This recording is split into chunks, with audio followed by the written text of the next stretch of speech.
अधिष्ठाता महोदय, आपने मुझे आज 18वीं विधानसभा में महामहिम राज्यपाल जी के अभिभाषण पे बोलने का अवसर प्रदान किया। इसके लिए मैं आपकी बहुत बहुत आभारी हूँ। महामहिम राज्यपाल जी का अभिभाषण लगभग 1 घंटे तक चला। उस अभिभाषण को मैंने बड़े ही ध्यान से पढ़ा। उस अभिभाषण को पढ़ने के बाद मुझे ऐसा महसूस हुआ कि वो एक सरकारी दस्तावेज था।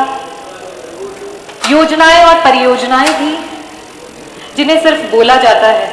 जब हम उसे अपने क्षेत्र में, अपने उत्तर प्रदेश में देखते हैं तो जमीनी स्तर पे उसका कोई भी स्तंभ नहीं दिखाई देता है।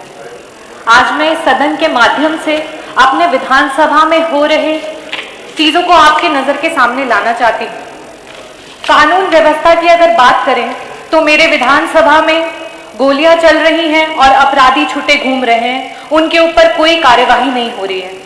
बच्चियां, महिलाएं सब आज डर में समाई हुई हैं और इस तरीके की सिचुएशंस हैं कि जिसमें जो रक्षक हैं वही भक्षक बन चुके हैं।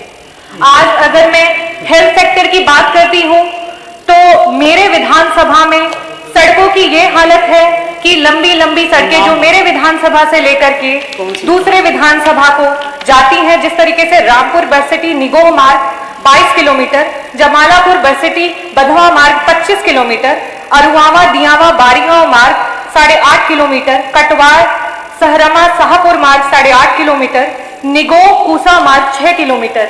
ये सारी बड़ी बड़ी मार्ग हैं जो मेरे विधानसभा को दूसरे विधानसभा से जोड़ती हैं। ये सारी की सारी मार्ग जर्जर हो चुकी हैं। इस समय ये कंडीशन है कि अगर हम पिछले 1 साल का 1 जनवरी 2021 से अप्रैल 2022 तक का जो मेरे पास डेटा है, उसमें जो रोड ट्रैफिक एक्सीडेंट्स हुए हैं करीब 650 एक्सीडेंट्स मेरे विधानसभा में हुए और इन एक्सीडेंट्स में सर पे चोट लगी है, ब्रेन हैमरेजेस हुए हैं और साथ में फ्रैक्चर्स हुए हैं।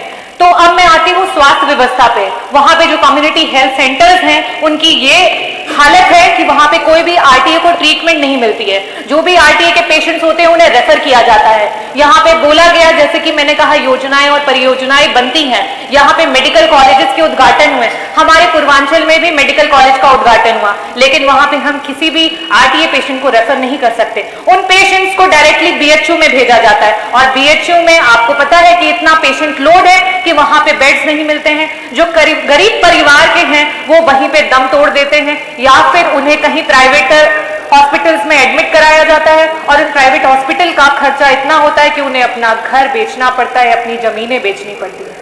मैं आपके इस सदन के माध्यम से मेरे विधानसभा में, क्योंकि मैं एक आई सर्जन हूं, मैंने एम्स से अपनी आई की सर्जरी की डिग्री एमडी प्राप्त की हुई है और मैंने अपने क्षेत्र में देखा कि बहुत सारे बुजुर्ग हैं जो कि मोतियाबिंद से पीड़ित हैं।